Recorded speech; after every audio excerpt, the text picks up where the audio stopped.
150 दिन के अंदर 100 करोड़ रुपए इस कंपनी को मिले हैं। तुम डिक्लेयर कर देते हो अपने 2 नंबर का काम, तुम डिक्लेयर कर देते हो अपने 2 नंबर का काम। कोई 5 सीटों के नाम अगर आप बता सके दर्शकों। चुनाव हम लोग नहीं लड़ रहा है। उन सीटों पर उम्मीदवार न खड़े करें और वहां पर वो मुसलमान कैंडिडेट खड़े करेंगे और प्रत्यक्ष रूप से गठबंधन ही है। सच्चाई है, उस सच्चाई को हम कबूलते हैं। सच्चाई है, उस सच्चाई को हम कबूलते हैं। लालू यादव से मतलब मिलता जुलता बीजेपी से मत डरिए और कांग्रेस से मत डरिए और जनता दल यूनाइटेड से मत डरिए। पांडे की सेटिंग हो गई है। अरे बाबू, जेल गए कि नहीं गए बताते क्यों नहीं है? इससे भ्रष्टतम सरकार आज तक बिहार ने कभी, मैं सोचता हूँ हिंदुस्तान ने कभी देखा नहीं। तो लालू जी के समय में जो भ्रष्टाचार था वो तो चिंदी चोर वाला भ्रष्टाचार था। भारतीय जनता पार्टी चाल चरित्र चेहरा की बात करती है। देखो प्रदेश अध्यक्ष क्या है। 5 साल में 13 साल आपका उम्र बढ़ गया। सच में ये या तो बहुत घबरा गए हैं, अच्छा, या इनको मतलब बुद्धि नहीं है।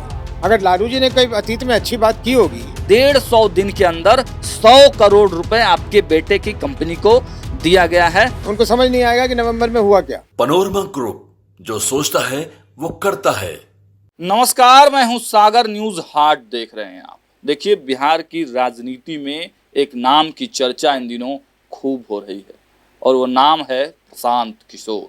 जी हाँ, प्रशांत किशोर बिहार की राजनीति में भले ही नए नए आए हैं, लेकिन जिस प्रकार से ताबड़तोड़ बैटिंग कर रहे हैं, चौके छक्के लगा रहे हैं, अब उनके नाम की चर्चा पूरे देश में होने लगी है। लेकिन कुछ आरोप भी हैं, कुछ प्रत्यारोप भी हैं, उन पर भी सवाल उठाए गए हैं। उन सवालों की भी बातचीत होगी, लेकिन सबसे पहले प्रशांत किशोर जिस बदलाव के लिए आए थे वो बदलाव कहाँ तक पहुँचा है और बिहार में वास्तविक तौर पर 243 सीटों में वह कितनी सीटों पर जो तैयारी होती है, तैयारी तो 243 पे कर रहे हैं, लेकिन मजबूत दावेदारी कितनी सीटों पर है, सब बातचीत करेंगे। हमारे साथ जनसुराज के राष्ट्रीय अध्यक्ष उदय सिंह जी मौजूद हैं। बहुत बहुत स्वागत उदय सिंह जी। धन्यवाद। उदय सिंह जी, चर्चा तो बहुत है, आपकी भी, आपके पार्टी की भी, और सबसे ज़्यादा प्रशांत किशोर की। तो सबसे पहले तो मेरा यही सवाल है, खुश हैं इन चर्चाओं से? यही चाहते थे, यही सोचकर पार्टी बनाई थी आप लोगों ने? चर्चा के लिए पार्टी नहीं बनाई थी, बिहार को बदलने के लिए पार्टी बनाई है और वो काम ठीक से चल रहा है।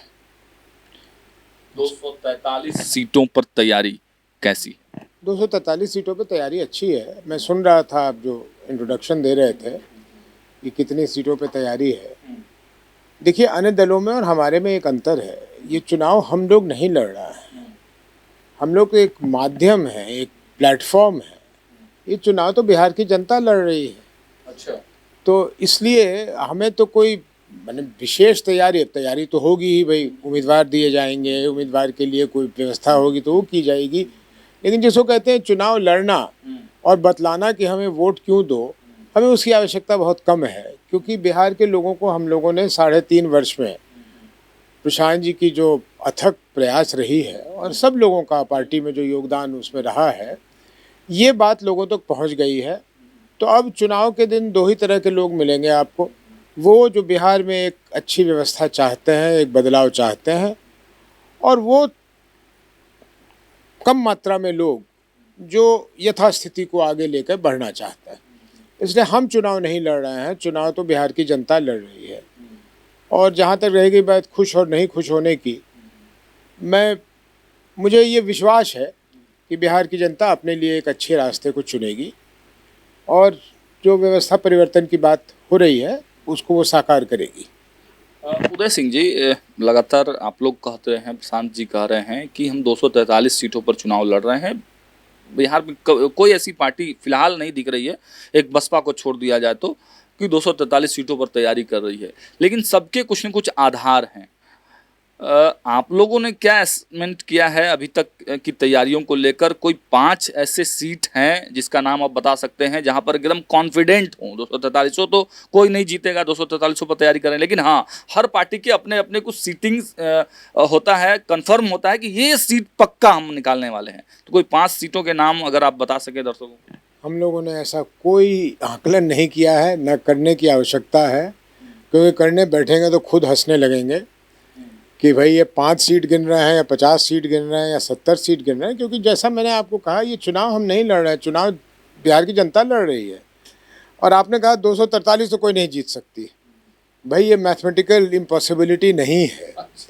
हाँ, ये मैथमेटिकल इम्पॉसिबिलिटी नहीं होती है। कि कोई 243 सीट नहीं जीते। रह गई बात लड़ने की, भाई क्यों नहीं लड़ते हैं इसको सोचिए। किसी चीज़ की कमी तो है नहीं, ना बीजेपी के पास, ना महागठबंधन के पार्टियों के पास, ना जनता दल यूनाइटेड के पास। वो इसलिए नहीं लड़ते हैं कि वो डरते हैं, और गठबंधन इसलिए करते हैं कि वो ठगबंधन बना रहे हैं, लोगों को ठगने का एक बंधन बनाते हैं कि यार भाई तुम्हारे आधार, क्योंकि वो अब वोटों के आधार पे जाते हैं, ब्राह्मण तुम्हारा, राजपूत उसका, वो सामाजिक समीकरण दलित उनका है, तो सब इकट्ठे हो जाएंगे तो ये हो जाएगा। हम लोगों के लिए ऐसी ना कोई हमारा आधार है, ना हम वो आधार चाहते हैं, बल्कि ईश्वर ने तो ये बहुत बड़ी मेहरबानी की है कि हम पे, हमारे पास कोई जाति आधार नहीं है। बिहार की जनता हमारी आधार है, तो बिहार की जनता में वो मुसलमान हो, हिंदू हो, ऊपर हो, नीचे हो, जो हो, महिला हो, पुरुष हो, सब उसमें है। इसलिए हमें कोई आधार की ज़रूरत नहीं है। मुसलमानों की बात की, उस पर हम आएंगे, लेकिन इतनी बड़ी पार्टी चला रहे, इतने बड़े रणनीतिकार हैं प्रशांत किशोर, खुद कहते हैं कई मुख्यमंत्री बनाए हैं, पीएम बनाने में भी उनकी सहभागिता रही है, तो कुछ तो रणनीति सेट किए होंगे, कुछ तो आधार सेट किए होंगे, ये ऐसे कुछ तो मैथमेटिक्स होगा चुनाव जीतने का या कुछ सीटें पाने का, कुछ तो आधार जरूर बनाए होंगे। ज़रूरी है कि किसी साफ सुथरे चीज़ में भी आप कूटनीति ढूंढने लगिए। जब हम कह रहे हैं कि हम लोगों ने इस तरह की कोई कूटनीति वाली आधार नहीं बनाई है, हम लोग बड़े सीधे तौर से अच्छे उम्मीदवारों को मैदान में उतारने वाले हैं, जिसको हमें पूर्ण विश्वास है कि बिहार की जनता उसके पीछे चलकर उसको अपना नेतृत्व सौंपेगी और एक बदलते हुए बिहार को देखेगी। 243 उम्मीदवार ढूंढ लिए हैं आप लोग, मिल गए 243 कैंडिडेट? कल किसी ने, आपके किसी साथी ने पूछा था, तो मैंने कहा कि भाई कैंडिडेट इतने हैं कि अगर उत्तर प्रदेश, झारखंड, पश्चिम बंगाल वगैरह वगैरह में भी मुझे कैंडिडेट देने पड़े तो मैं भेज दूंगा। चलिए, तो कैंडिडेट्स की तैयारी तो पूरी हो गई है। आपने दो बातें कही, एक मुस्लिम को लेकर, एक गठबंधन को लेकर, इस पे भी हमारे पास सवाल हैं। सवाल यही है कि आप लोग कह रहे हैं कि हम गठबंधन तो किसी से नहीं करेंगे, लेकिन एक आरोप लग रहा है, और जो प्रशांत किशोर ने कहा था कि मुस्लिम कैंडिडेट हम जहां पर उतारेंगे, अगर महागठबंधन ये चाहता है मुसलमानों का कुछ करना, तो वह उन सीटों पर उम्मीदवार न खड़े करे, और वहां पर वो मुसलमान कैंडिडेट खड़े करेंगे, वहां पर हम नहीं खड़े करेंगे कैंडिडेट। तो ये क्या है? ये तो अप्रत्यक्ष रूप से गठबंधन ही है। ये गठबंधन है, ये इससे साफ सुथरी राजनीति तो हो ही नहीं सकती। हमारे मुसलमान भाइयों का ये शिकायत रहा है कि उन्हीं के बीच से लोग खड़े होकर उनके वोट को बंटवा देते हैं, जिसकी वजह से उनकी भागीदारी, उनकी सहभागिता विधानसभा में या लोकसभा में कम हो जाती है। तो हम लोगों ने तो अपनी तरफ से साफ दिल से ये कहा है कि हम कहीं भी ऐसा काम नहीं करेंगे जिससे मुस्लिम की वोट में ज़बरदस्ती विभाजन हो जाए। जरा बातों को ध्यान से सुनिए, ज़बरदस्ती विभाजन हो जाए, इसीलिए खड़ा कर दें कि वहाँ मुसलमान वोटों का बंटवारा हो जाए और मुसलमान नहीं जीते। हम ऐसा काम नहीं करेंगे। रह गई बात जो प्रशांत जी ने कहा था, उसको मैं स्पष्ट कर दूं, अभी किसी ने कहीं उम्मीदवार नहीं उतारा है, और किसी दल के लिए कोई विधानसभा क्षेत्र रिजर्व नहीं है। तो अगर हम लोगों ने पहले जहाँ जहाँ मुसलमान दिए, वहाँ हम आशा करेंगे कि अन्य दल, राजद, कांग्रेस, बीजेपी, जनता दल यूनाइटेड, वहाँ फिर ऐसे तरह के उम्मीदवार ना दे कि उनके वोट में विभाजन करवा के उनका नुकसान पहुँचा दे। और ऐसे ही हम लोगों ने कहा है कि हम भी संयम बरतेंगे कि अगर उन्होंने कहीं खड़ा कर दिया है और हमारे पास भी एक मजबूत उम्मीदवार था जो उसी के वोट में से आधा ले जाए, तो हम लोग ऐसा नहीं करेंगे भाई, क्योंकि हम लोग चाहते हैं, दिल से ख्वाहिश है कि उनकी हिस्सेदारी जब 17, 18, 19% समाज में है, तो 17, 18, 19% उनकी सहभागिता विधानसभा में भी हो। ये तो स्वच्छ लोकतंत्र के लिए बहुत आवश्यक चीज़ है, इसको हम करेंगे। केवल मुसलमानों में ही क्यों, राजपूतों में क्यों नहीं, अति पिछड़ों में? हम कहाँ क्यों नहीं, हमने किसी पार्टी ने कहा है? हमने तो कहा है कि हम 40 महिलाओं को देंगे, हमने कहा है कि हम 40 मुसलमानों को देंगे, हमने कहा है कि हम इतने अति पिछड़ों को देंगे, हमने तो। और जहाँ तक दलितों का सवाल है, एक तो उनके लिए रिजर्वेशन है, लेकिन उस रिजर्वेशन से हम अपने आप को बांध नहीं रहे हैं। अगर हमारे पास उस तरह का लोकप्रिय उम्मीदवार दलितों में भी कहीं ऐसे जगह पे आता है जो अभी रिजर्व नहीं है, तो हम बेहिचक उसको वहाँ से खड़ा करेंगे। इससे हम तो पूरी तरह से जो सामाजिक बनावट है बिहार की, उसका ध्यान में रख रहे हैं। हम जाति की राजनीति नहीं कर रहे हैं। लेकिन समाज की जो बनावट है, हम उससे अपना मुंह नहीं फेर रहे हैं। जो सच्चाई है उस सच्चाई को हम कबूलते हैं और उस सच्चाई को लेकर आगे चलना चाहिए। इसमें क्या नुकसान है? भाजपा ने एक सवाल, आरोपों की बात अब कर लेते हैं। भाजपा के कुछ लोगों ने सवाल उठाया है कि प्रशांत किशोर जी एक स्टेटमेंट दिए थे पिछले दिनों मुसलमानों को लेकर कि मुसलमानों को केवल पैगंबर साहब से डरना चाहिए और किसी से डरने की ज़रूरत नहीं है। वो कह रहे हैं कि लालू जी भी अपने जब उनका समय रहा होगा, 90 का दशक रहा था, तो उस समय इसी प्रकार की बातें करते थे, वो संविधान की बात नहीं करते थे। तो लालू यादव से मतलब मिलता जुलता आप लोगों का स्टेटमेंट मतलब कोई अगर अतीत में किसी ने अच्छी बात की हो तो उसको फिर किसी को नहीं दोहराना चाहिए। उन्होंने कहा है कि संविधान की परवाह मत कीजिए और पैगंबर साहब से डरिए। संविधान के दायरे में रहकर उन्होंने कहा है कि ये राजनीतिक दलों से मत डरिए, बीजेपी से मत डरिए और कांग्रेस से मत डरिए और जनता दल यूनाइटेड से मत डरिए। अगर डरना है उस लिहाजे सामाजिक ढंग से तो ऊपर वाले से डरिए ना, ऊपर वाले की बात मानिए ना। और जहाँ तक रह गई बात संविधान के दायरे में रहने की, वो तो सब पे लागू है। वो हिंदू, वो मुसलमान, वो सिख, वो ईसाई, उससे क्या अंतर पड़ता है? तो इसमें कहाँ से, मतलब ये क्या आरोप है? वो क्या मूर्ख लोग हैं क्या जो ऐसी बातें करते हैं? अगर लालू जी ने कोई अतीत में अच्छी बात की होगी तो इसमें उसको दोहराने में क्या बुराई है? मैं तो जानता, गठबंधन है आपका अंदर ही अंदर। भाई वो डिसाइड कर लें दोनों लोग कि हमारी किसके साथ गठबंधन है। और हम तो ओपनली मंच पे कहते हैं हमारी दोनों के साथ गठबंधन है, क्योंकि हम दोनों की वोट काट रहे हैं। और दोनों की वोट काट काट के उनको छोटा करके इतना छोटा कर देंगे वो दिखेंगे नहीं, उनको समझ नहीं आएगा कि नवंबर में हुआ क्या। तो आप जो चाह रहे थे कि फाइट जो है एनडीए और जनसुराज के बीच में हो जाए, वही फाइट अभी दिख रहा है। बिल्कुल नहीं, हमारी फाइट है ही नहीं। आप जिस दिन मैं राष्ट्रीय अध्यक्ष बना था उस दिन की बात मेरी इंटरव्यूज हुई थी, आप सुन लीजिए। मैंने कहा था हम तो यहाँ लड़ने आए ही नहीं, ना हम महागठबंधन से लड़ रहे हैं ना हम एनडीए से लड़ रहे हैं। हमारी संवाद तो सीधे तरह बिहार की जनता से, और बिहार की जनता से समर्थन इसलिए मांग रहे हैं कि उनके लिए एक बेहतर बिहार बनाना चाहते हैं। तो वो इसलिए इसमें तो कहीं दिक्कत ही नहीं। बात कर लेते हैं, जब आप राष्ट्रीय अध्यक्ष बने थे उस समय के भी कुछ आरोप हैं। हालांकि हम लोग उस समय भी इंटरव्यू किए थे, लगभग आधे से अधिक घंटे का वो इंटरव्यू था। एक आरोप भाजपा के नेताओं ने आप पर लगाया है कि एक कंपनी है जो अभी 19/3/2025 को कंपनी बनी है, JSPT कंसल्टेंट प्राइवेट लिमिटेड नाम की। उसमें आपके पुत्र अभिनव सिंह और प्रियंका नाम की एक महिला हैं, उनकी कंपनी है। और 19/3 को ये कंपनी बनी, 19/5 को आप राष्ट्रीय अध्यक्ष बन जाते हैं जनसुराज के।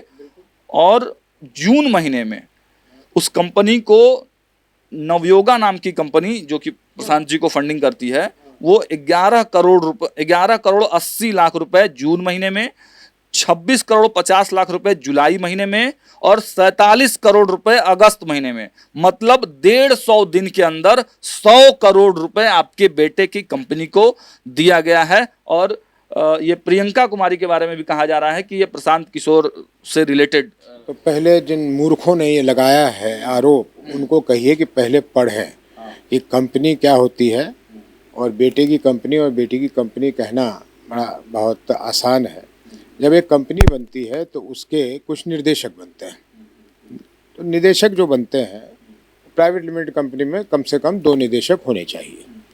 ये कंपनी बनी है कंसल्टेंसी देने के लिए पूरे हिंदुस्तान में, और इसके जो पैसे आएंगे इससे खर्च होगा, उस खर्च पे हम आएंगे।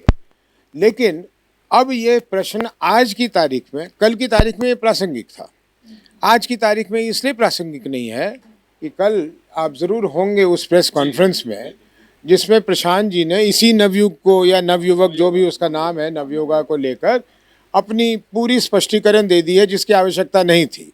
और मैं आपको कैमरा पे कह दूं, मैं जब उनके साथ वापस लौट रहा था, क्योंकि हम एक ही दोनों लोग एक ही गाड़ी में थे, तो मैंने इनसे पूछा कि इसकी क्या आवश्यकता थी, ये क्यों आपको ये बताना था। तो उन्होंने कहा भाई इसमें छुपाने की क्या बात है, किसी ने पूछा था तो मैंने कहा मैं बता देता हूँ। तो मैंने कहा बता दीजिए, तो फिर लोगों भी बता देना, फिर भारतीय जनता पार्टी भी बता दे कि उसको किस किस कंपनियों ने दिया है, उसको बीफ एक्सपोर्ट करने वाले किस कंपनी ने कितने पैसे दिए हैं, पहले वो बताएं। हम लोगों ने जाकर, अगर मैं प्रशांत जी की जगह होता मैं नहीं बताता, और अगर जाने के समय में मुझे पता होता कि ये बोलने वाले हैं तो मैं आपके कैमरा पे कह देता हूँ, मैं उनको मना कर देता कि बोलने की जरूरत नहीं है। क्योंकि मैं चाहता हूँ कि ये लोग ऐसी उल्टू बात करें। भाई ये कहाँ से खोजी चीज़ ला रहे हैं, हम तो वो कह रहे हैं जो सार्वजनिक रूप से लोगों को मालूम नहीं है, और ये वो कह रहे हैं जो सार्वजनिक रूप से हर रिकॉर्ड में अवेलेबल है कि ये कंपनी बनी, इसके डायरेक्टर्स कौन है, किसका किससे क्या रिश्ता है, फादर्स नेम, मदर्स नेम, सब कुछ उसमें दिया रहता है, डायरेक्टर्स का डिन नंबर दिया रहता है। तो ये पूछ क्या रहे हैं? ऐसी चीज पूछें। नहीं, मैं आपसे बताता हूँ, इनको ही सलाह दे देता हूँ। आप ऐसी चीज पूछिए जो आपको सार्वजनिक रूप से ना मिल रहा हो, तब तो हमें शायद जवाब देने में एक सेकंड हिचक भी हो। वैसी चीज वैसे उनको मिलेगी नहीं, लेकिन अगर मिलती है तो वैसी चीज पूछवाए ना। ये क्या पूछवा रहे हैं? ये जो सार्वजनिक रूप से गवर्नमेंट के रिकॉर्ड्स में अवेलेबल है, वो निकाल के ला के पूछ रहे हैं कि जाए इस पे बताइए। तो अरे यार, उसमें कुछ छुपाने वाली बात होती तो उसको वहां डिक्लेयर किए होते।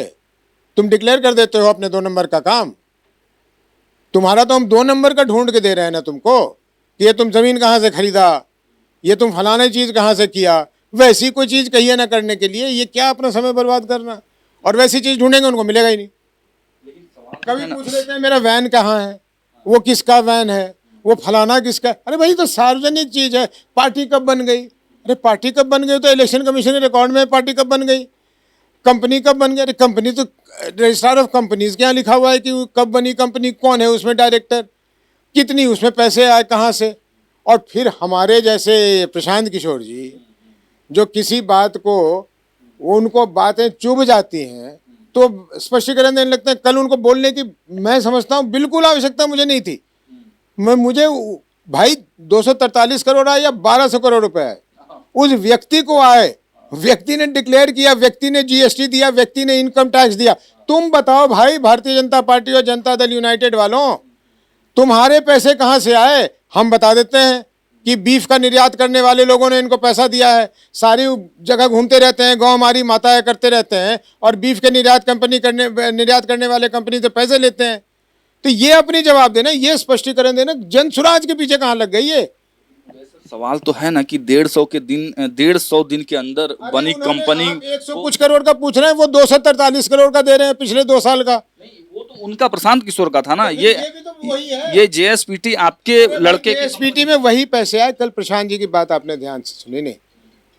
मेरे नाम और मुझसे जुड़ी हुई संस्थाओं का नाम, आप उनकी बात को याद कीजिए। तो जेएसपीटी उसी का हिस्सा है, तो जेएसपीटी में आ गई है।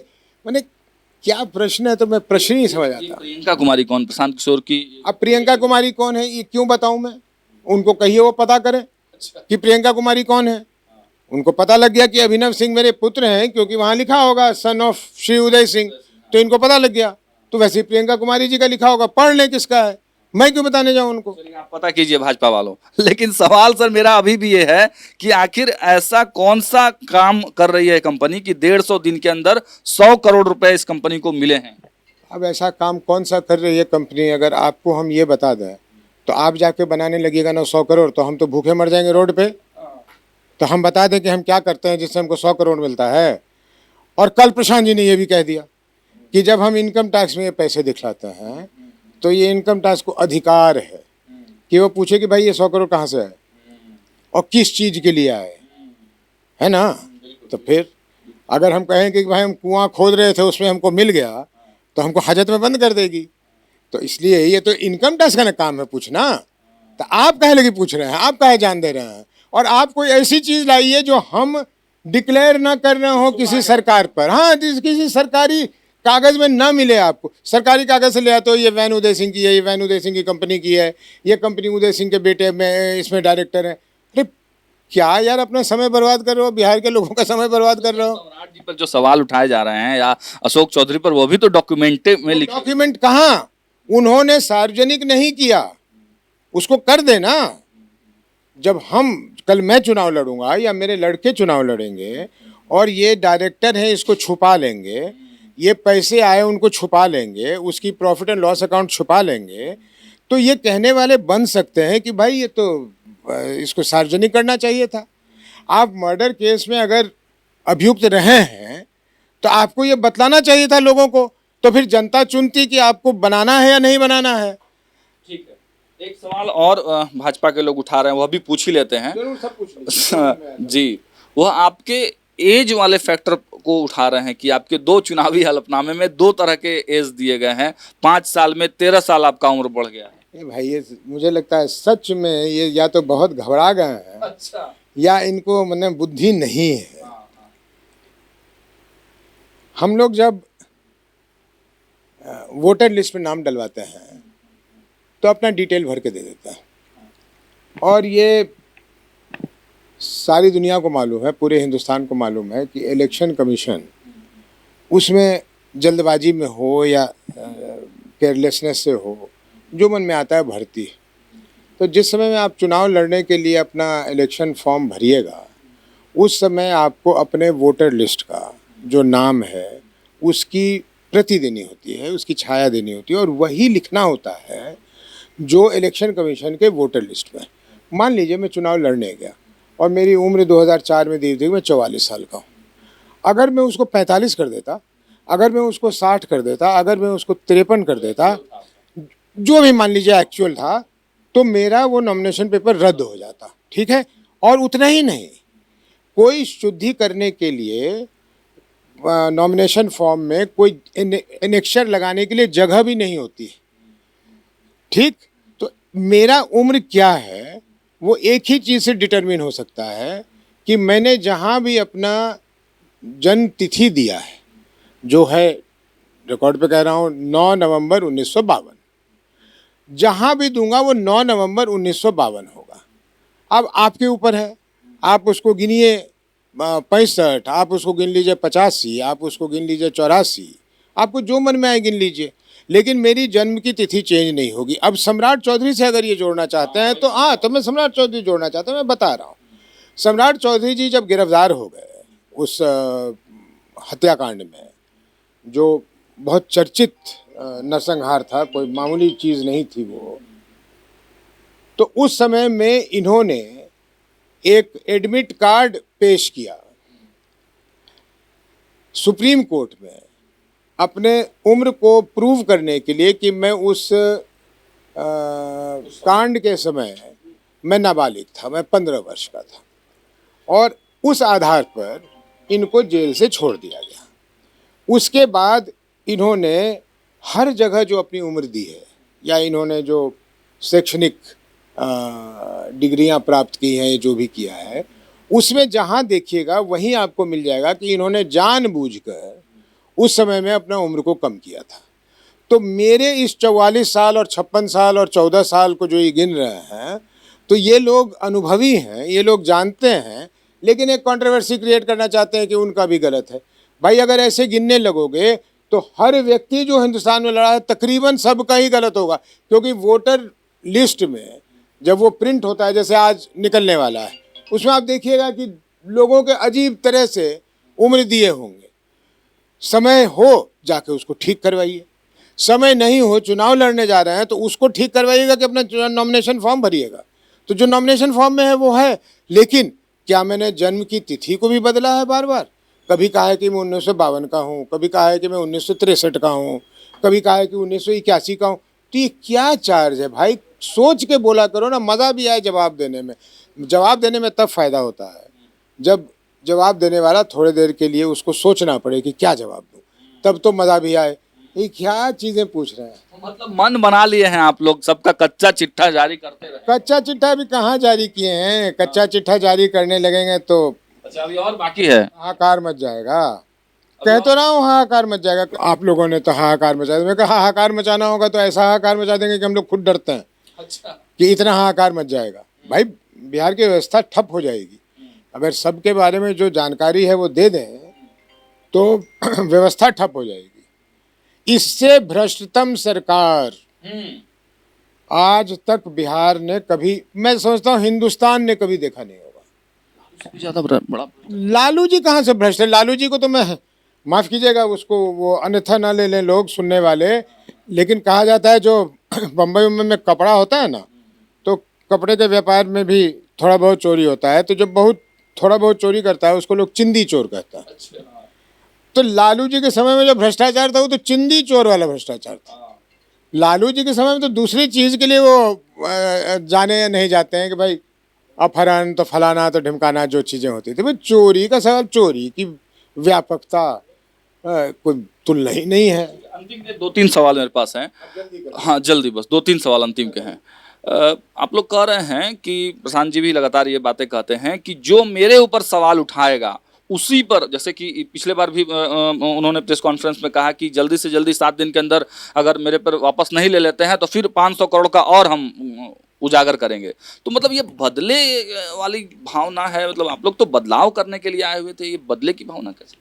ये बदले की इतना घोटाला है, सब उजागर करिए। नहीं, ये बदले की भावना नहीं है। देखिए, कुव्यवस्था हो जाए, अराजकता फैल जाए, ऐसी तो हमारी इच्छा नहीं होनी चाहिए, आपकी भी नहीं होगी, कि बिहार की मतलब सच में, और मैं गलत नहीं बोल रहा हूँ, कि अगर सबके बारे में जो इन्फॉर्मेशन है मंत्रियों से लेकर पदाधिकारियों तक अगर हम उसको उजागर कर दें तो यहाँ अराजकता फैलने की स्थिति हो जाएगी। अच्छा। और रह गई बात कि हम क्या कर रहे हैं, हम उन लोगों को कर रहे हैं जो लोग बिहार के राजनीति के भी चेहरे बने हुए हैं। भाई दिलीप जायसवाल कौन है? भारतीय जनता पार्टी के अध्यक्ष हैं, तो उनका एक चेहरा काम करता है। अब उनके नीचे अगर 5 और हैं जिनके बारे में हमें जानकारी है तो हम कहाँ कर रहे हैं? हमारी ये इच्छा नहीं है कि उन 5 को भी लपेट दो, लेकिन हम बिहार के लोगों को दिखलाना चाहते हैं कि देखो भारतीय जनता पार्टी चाल चरित्र चेहरा की बात करती है, देखो प्रदेश अध्यक्ष क्या है। प्रदेश अध्यक्ष का खुलासा कर दिया, सीएम कैंडिडेट का खुलासा कर दिया। अब वो सीएम कैंडिडेट है नहीं, तो वो लोग जाने या नहीं जाने, लेकिन कौन है सम्राट चौधरी जी? बिहार के उप मुख्यमंत्री, और 2 उप मुख्यमंत्री में से ऐसा प्रतीत करवाने की वो लोग कोशिश करते रहते हैं कि ये उसमें भी नंबर 1 है। ठीक है, तो लो भाई इनका चेहरा देख लो, ये किस चीज़ में संलिप्त। नीतीश जी के सबसे करीबी मंत्री अशोक चौधरी जी हैं। लो भैया, वो जीरो करप्शन की बात करते हैं, जीरो टॉलरेंस की बात करते हैं।